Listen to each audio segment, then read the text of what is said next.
In the summer of 1992, I was a seasonal park ranger at Crater Lake National Park. The park is in southern Oregon and is famous for its deep blue lake, which fills a caldera formed by the collapse of an ancient volcano named Mount Mazama.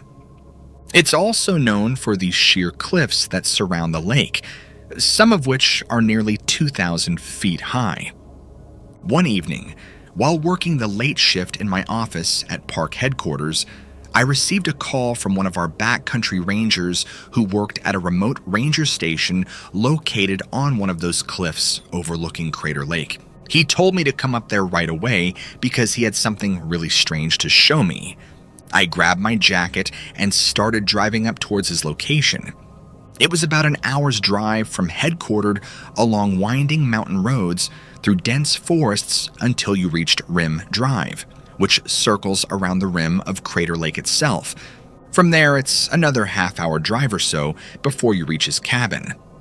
This particular ranger station sits alone atop a rocky outcrop called Garfield Peak. There are no other buildings nearby except for an old fire lookout tower perched further up on top of that peak. As I pulled into the small parking area next to his cabin just before dusk, he came running out with binoculars in hand saying, "You won't believe what we've been seeing here tonight." He quickly led me over to where he'd set up two telescopes pointing towards Wizard Island, a smaller volcanic cone rising out of Crater Lake near its western shore. "Take a look," he said as he handed me binoculars. The sun had already set behind us, but there was still enough light reflecting off the snowfields surrounding Wizard Island to see clearly across this large body of water below us. On top of Wizard Island sat another old fire lookout tower like ours, but it wasn't manned during the summer months since few visitors ever made their way down there. The view through the binoculars was amazing. I could see every detail of that island. It felt like I was right there. As my eyes scanned the area, looking for something out of place, he suddenly exclaimed, There they are!" He pointed to a spot near the base of Wizard Island, where several small figures were walking around. They appeared to be about 3 feet tall and were moving back and forth along what looked like trails in the snow. "What do you think they are?" he asked me. I told him it was hard to say from this distance, but whatever they were seemed pretty strange. He then demonstrated another telescope equipped with an infrared filter, enhancing our visibility once darkness descended. Within a few minutes, nightfall arrived at Crater Lake, and as our eyes adjusted to the dark, those little figures down on Wizard Island became even more visible than before. It was really weird seeing them move around down there. At one point, 2 or 3 other rangers who joined us also saw these same creatures through his telescopes, including his supervisor. But despite all this evidence, the park's higher-ups dismissed their claims outright, saying that what we'd seen must have been just tourists visiting Wizard Island after hours. Then things got stranger. A couple of weeks later, late one afternoon during my normal work shift at headquarters, I received another call from this ranger station. This time, his voice sounded panicked as he said, "Something is attacking our lookout tower." He explained how some large creature had climbed up onto the catwalk surrounding the tower, and then began violently shaking it back and forth while making loud, growling sounds. Several people witnessed this event, and even though a couple tried taking pictures, none came out clear enough due to poor lighting conditions. Eventually, whatever it was let go and fled into the forest below. Since I'm trained in law enforcement, I was assigned to lead a small team up there that night in case the creature returned. I took along a shotgun and plenty of ammunition just in case. After we arrived, we noticed deep claw marks running down the side of their tower, as well as on nearby trees that had been ripped apart. One ranger told me he thought whatever made those marks must have been at least 10 feet tall based on its reach. The rest of that evening passed uneventfully except for some odd noises coming from the forest below us. like rustling leaves and breaking branches, but no one ever saw anything again. It wasn't until several years after I'd left Crater Lake National Park that someone showed me an old newspaper article about Bigfoot sightings around there dating back over 100 years. Apparently, this area has long been considered a prime habitat for these creatures due to its remoteness and abundant food sources. Finally, I began piecing things together. The small figures walking around Wizard Island were probably young scratches, while the large creature attacking our lookout tower was most likely an adult one. Though it's unclear why they targeted us, what is clear is that park management knew all about these events, yet chose to ignore them for reasons unknown. They never even warned any visitors or employees about what was going on up there. Why? I'll never know. A lot more happened during my time at Crater Lake, but those are stories for another day. All I can say is that something really strange is going on around that place, and it's not being talked about.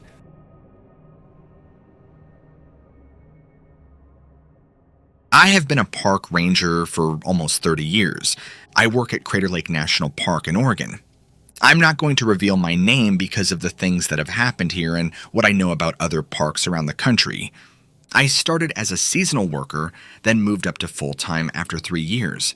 My main duty is patrolling the trails and backcountry areas of the park during daylight hours. My first encounter with something unusual occurred in August 1991 while on patrol near Garfield Peak Trail, which is located on the southern rim of Crater Lake. It was early in the morning when we received an emergency call from some hikers who claimed they had witnessed a large animal attacking another animal along one of our more remote trails. Since this area was known for bear activity, the rangers dispatched immediately, even though no attacks had ever been reported before. When we arrived at the scene, there were several people gathered together, pointing towards where they last saw movement among some trees about 100 yards away. One man said he thought it might be a cougar, but others disagreed since cougars usually attack their prey quickly without any warning sounds being made. We cautiously approached where everyone pointed and found blood splattered over leaves and grass within a small clearing between 2 tall pines. Suddenly, we heard growling coming from behind us. We turned around quickly, just as something big darted into nearby bushes. There are bears in this region, so most likely that's what caused all this commotion, but none of us could identify exactly what attacked these animals. In addition to seeing strange creatures throughout my career here, there have also been numerous disappearances involving visitors. Some people speculate that these missing persons may have fallen into deep crevices or intentionally drowned themselves by jumping off cliffs into Crater Lake itself. However, authorities have never recovered any bodies. According to official reports given out by management staff, most disappearances are due to people getting lost or falling into crevices. But that's not the truth. I know this because of what happened in 1993. I was assigned to patrol an area known as the Pinnacles, which is located on the eastern side of Crater Lake National Park. This region has a series of tall spires made from volcanic rock and provides some spectacular views during sunrise and sunset. There are several trails within this area, but most visitors stay near one particular overlook since it offers breathtaking vistas over the lake itself. My job was simple: make sure no one got too close to edges where they could fall off accidentally. It was early evening when I noticed 2 men standing at an edge, looking down towards the water below. They appeared intoxicated, so I approached them cautiously. Their names were Mike and Tony, both in their late 20s. Mike claimed he saw something moving along the shoreline about a half-mile away. Tony said his friend had been drinking heavily all day, so he was probably just seeing things.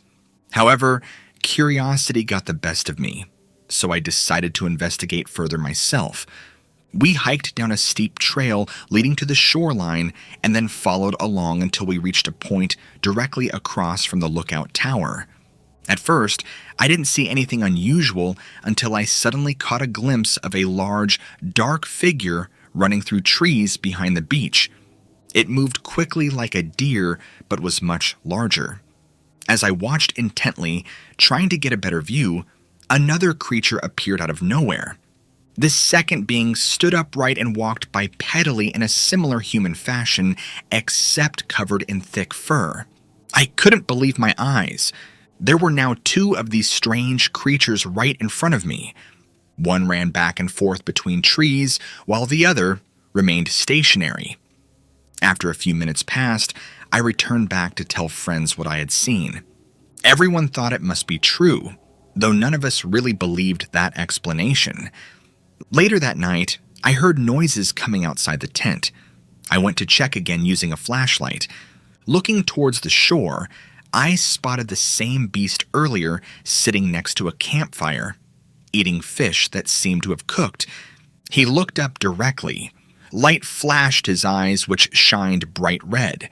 Suddenly, they jumped their feet and charged toward us, screaming loudly with arms raised high above their head. We ran fast and could get back to the ranger station, but he never caught us. The next morning, I went to investigate the scene where the creature had been sitting and found fish bones scattered around the fire pit.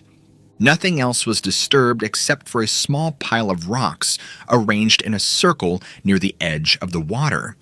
These stones appeared to have been placed there intentionally, as if some kind of ritual was performed by these creatures. Over the years, similar incidents occurred within the park, including disappearances which were blamed on natural causes such as falls or animal attacks. However, I believe many of these cases remain unsolved due to a lack of evidence or cover-ups conducted by management staff who don't want the public to know the truth about what really goes on in Crater Lake National Park.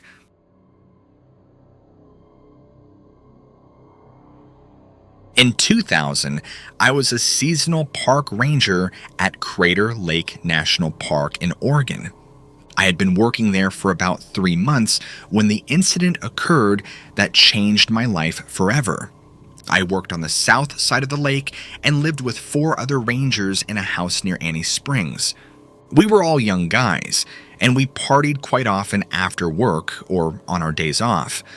One night, we decided to go out drinking at one of our favorite bars outside of Klamath Falls, which is about an hour away from where we lived. We left around midnight, but instead of taking Highway 62 back to the park entrance, 2 of us thought it would be quicker if we took Forest Road 68 through Lost Creek and then took Munson Valley Road up into Rim Village, where our housing was located. It was dark as hell as usual because there are no streetlights along these roads, so you can't see anything except what your headlights illuminate. The road winds through thickly forested areas with lots of trees very close to both sides, so even though it's paved, you have this feeling like you're driving down some old dirt logging road. Anyway, everything seemed normal until suddenly, something ran across right in front of us, causing me to slam on my brakes, nearly sending my buddy flying through the windshield. He started yelling, "What the F was that?" I said, "It looked like some kind of huge dog." He said he saw it too, but didn't think dogs got that big around here. My friend grew up hunting and fishing his whole life while living in southern Oregon and knew every type of animal native to the area pretty well. After calming down a bit, he suggested maybe someone's pet wolf escaped captivity because they're illegal to keep as pets without special permits issued by state wildlife authorities. There's also the possibility that wolves might still exist naturally within remote regions surrounding a national park, although most experts believe they went extinct long ago due to human encroachment. A few minutes later, another one of these things ran across the road in front of us. This time, we both saw it clearly and knew instantly that this was no wolf or any other type of known animal from the area. It stood about 5 feet tall on all fours with long, hairless legs and torsos like a human but covered with thick fur. Its head resembled an oversized dog or wolf, yet its face had more human features than a canine. I said, "What the hell is that?" My friend said he didn't know, but we needed to get out there quickly because those things were definitely not natural wildlife native to the region. We drove as fast as possible without crashing into trees for the next few miles until we reached the intersection where Munson Valley Road starts heading up towards Rim Village. My buddy wanted me to stop so he could relieve himself since beer was going right through him after being scared shitless earlier. As soon as I stopped, the car headlights illuminated something moving just off the side of the road near the edge of the forest line. This thing appeared to be dragging another body, which looked lifeless, while blood trailed behind them. Our jaws dropped when we realized what we were seeing. Suddenly, they turned their heads directly at us and began growling loudly.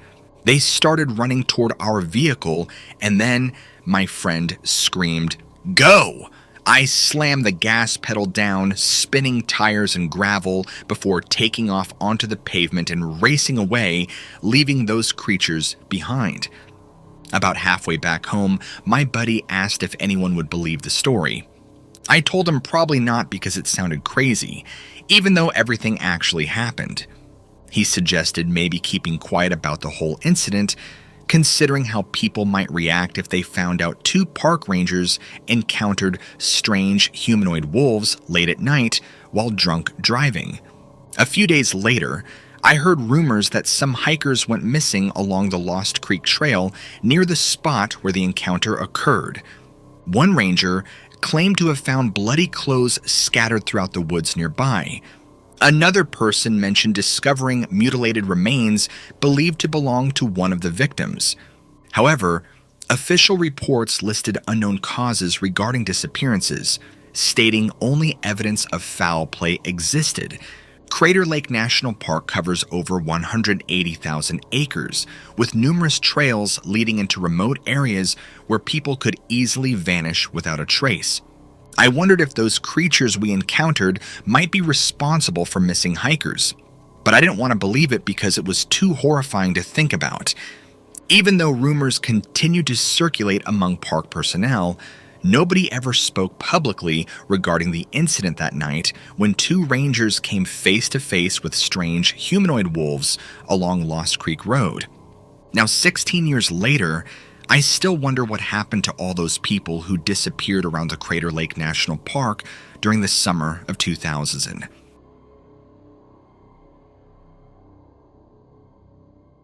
This is a story about the most profound experience of my life. It happened in 2003 when I was working as a park ranger at Crater Lake National Park in Oregon. One night, while on patrol with another ranger named Dave, we saw something strange across the lake and went to investigate. The first thing that struck me was how still everything was. There wasn't even any wind rustling through the trees or anything like that. Then I noticed this light coming from above us. It looked like an airplane but without any wings or tail section, just this big glowing orb hovering over our heads. Dave and I watched for what felt like hours as these lights moved around the sky above us, sometimes forming patterns and then breaking apart again before reassembling into new shapes entirely. I had never seen anything move so fast before. They would zip across the horizon in seconds, only to suddenly stop dead right where they were. It seemed impossible, and yet here we were, witnessing it firsthand. Dave got out his binoculars so he could get a closer look at them.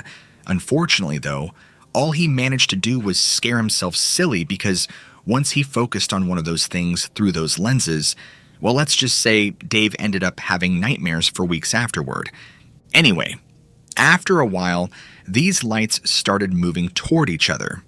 Eventually, 2 groups merged together, creating one giant cluster that hovered directly overhead.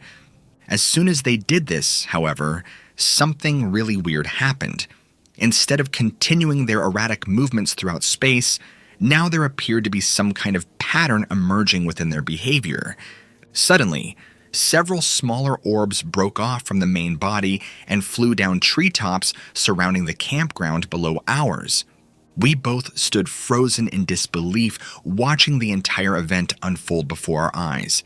Then, a moment later, I heard a sound unlike anything I'd ever experienced. It sounded almost mechanical, but also organic, which is hard to describe accurately. I honestly thought I might have been hallucinating because nothing made sense anymore. Then, I suddenly heard a voice coming from nowhere saying, "Do not be afraid, we are here to help you." It was like someone speaking directly into my mind, bypassing my ears altogether. It felt so real that I was almost convinced I had actually spoken out a loud response, even though I knew I hadn't. Dave looked at me with wide eyes and asked if I'd just heard what he thought. I nodded yes, then turned back towards where those lights were still hovering above us, wondering who or what they might be. Then one of them moved closer again until eventually stopping right in front of my face. Its light illuminated the entire area around me, making everything look incredibly bright, almost too much. I felt overwhelmed by it all, yet somehow also comforted myself at the same time because this thing seemed genuinely interested in communicating with me for some reason. As they stared at each other, silence could feel its energy enveloping them completely. It's hard to explain, but it's kind of like being bathed in pure love and understanding. And that was when I realized these beings weren't human at all. They were entirely different, extraterrestrial life forms far more advanced than anything Earth had ever produced. But why come here? What purpose did you have for interacting with humans on such a personal level? Unfortunately, I never got answers to those questions, nor do I think anyone else has either. Still, I am grateful to have experienced this encounter firsthand, because it has forever changed how we view the world around us. So there's a story, folks. I hope you enjoyed reading about the strange night at Crater Lake National Park in 2003. P.S. Please let me know if anyone wants more details. I will be happy to share any additional information you may have forgotten to mention earlier. Thanks for listening, everyone.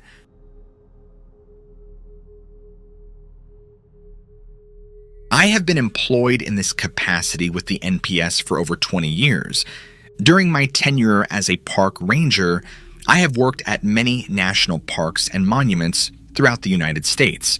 As you may know or not, we are all required to sign non-disclosure agreements when we begin our employment with the National Park Service. The NDA states that any disclosure of information regarding unusual activities or occurrences within our assigned parks or monuments will result in termination and possible criminal charges being filed against us. The reason that I am writing to you today is because an incident occurred recently at Crater Lake National Park in Oregon. I was on duty at Crater Lake when it happened, so they pulled me off duty until further notice. It seems like someone made some sort of discovery while out hiking along one of the trails inside the park. It was rumored among those who were working during this time period that what had actually taken place involved Bigfoot, Sasquatch, or possibly something even more bizarre. In order to get some answers about what really happened, several employees from different departments within Crater Lake got together after work hours and began talking about what they knew. These individuals included myself, 2 rangers who patrol specific areas around Rim Drive each day, 2 maintenance workers, 3 biologists, and researchers studying various species living inside or near Crater Lake, and another individual who works part-time monitoring wildlife activity near Cleetwood Cove Trailhead. Based upon these discussions, here is what we believe took place. On Friday evening, July 17th, around dusk, a group of hikers returned from the Garfield Peak Trail, stating that they saw something up there. 2 couples and a solo hiker were part of the group, with the solo hiker joining them on the way back down. The solo hiker said that he had been to Crater Lake many times before, but had never experienced anything like what happened this time. He stated that as they were nearing the summit, they heard a loud noise coming from below the nearby tree line. He described it as sounding like a gorilla beating its chest. Then, out of nowhere, something large jumped onto the trail about 20 feet in front of them. It stood there for several seconds, looking directly at them with bright red eyes. The hikers claimed that it appeared to be an ape-like creature standing around 8 feet tall. They also noticed how muscular it was and covered it with long black hair or fur. The witness said that he could see saliva dripping from its mouth. He believed at first glance, when it landed on the trail, that it intended to attack or harm someone within their group. However, after staring at each other for about 30 seconds, which seemed much longer than reality, the creature suddenly turned around and ran off into the forest again.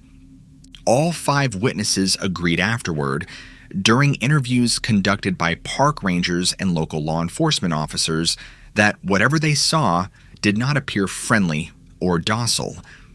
Park officials immediately closed Garfield Peak Trail until further notice. A search party consisting of 6 park rangers went out the next morning, searching for any signs or evidence left behind by this mysterious beast.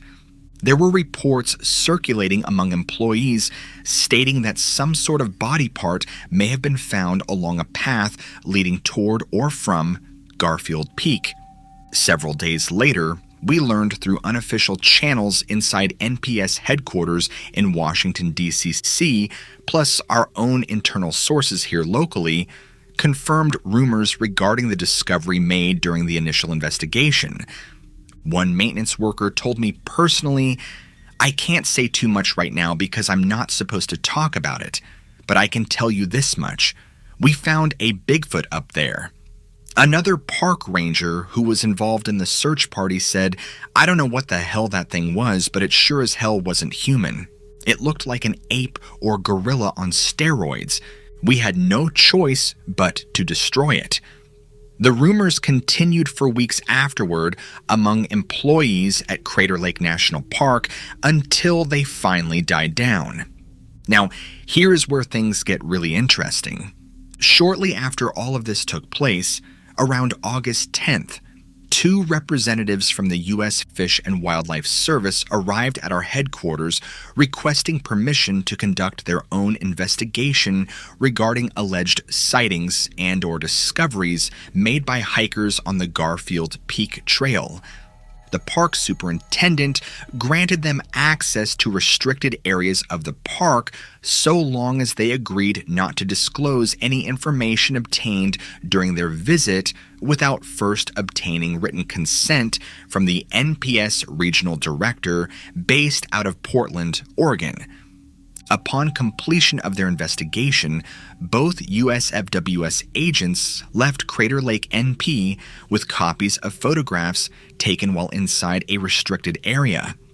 They were also given instructions by the superintendent informing them of how and when photos could be released publicly without violating the terms of the agreement reached between agencies. All parties involved seemed satisfied with the outcome despite the fact that nobody knew exactly what happened up there except those directly involved.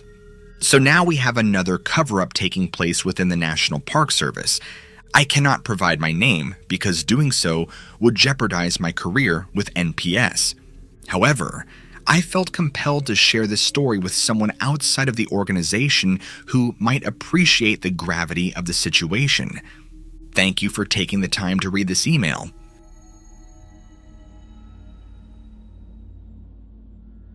In 2009, I was a park ranger at Crater Lake National Park in Oregon. It's a beautiful place and I love my job. However, there were some things that happened during my time there that made me question the integrity of the National Park Service, NPS.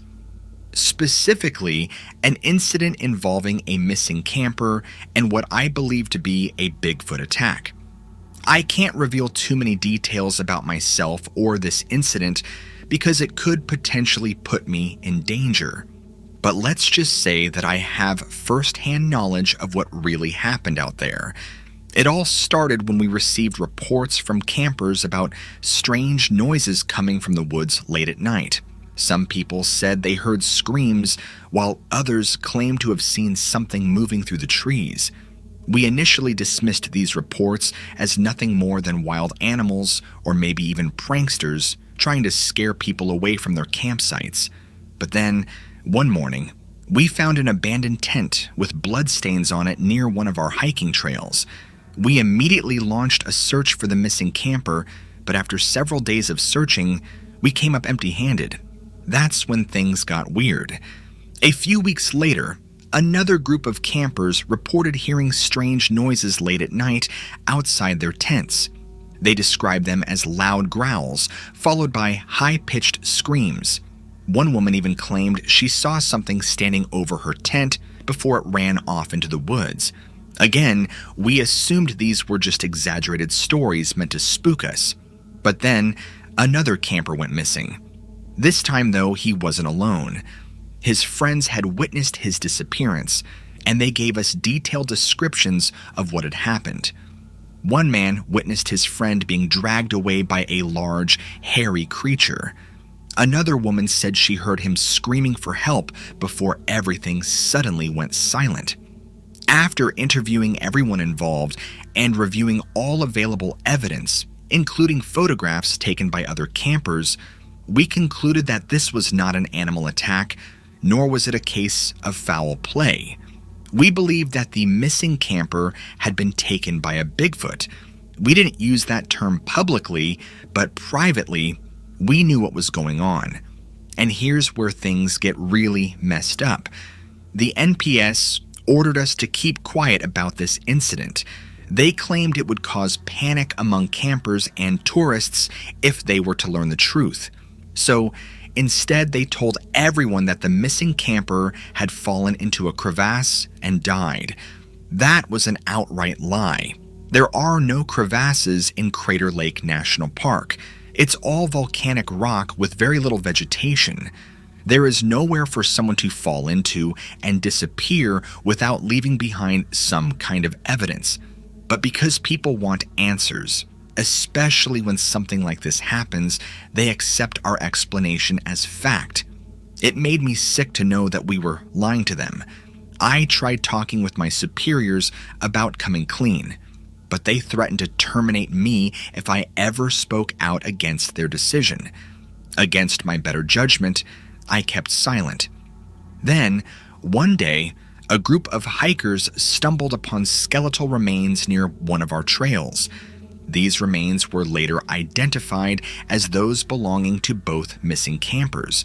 No official cause of death was ever determined, but there were signs indicating these men had been attacked by something large and covered in hair. Despite this new evidence, the NPS continued to cover up the true circumstances surrounding these deaths. Even now, nearly 10 years later, no one outside of our small circle knows what really happened at Crater Lake in 2009. I'm sharing this story because I believe people have a right to know the truth about Bigfoot and how the NPS has been uncovering upsites and attacks for years. Bigfoot is real, and he is dangerous. Don't believe everything you hear from officials or read online. Do your own research. Talk with eyewitnesses. Believe me, this creature exists, and it's only a matter of time before it is finally exposed.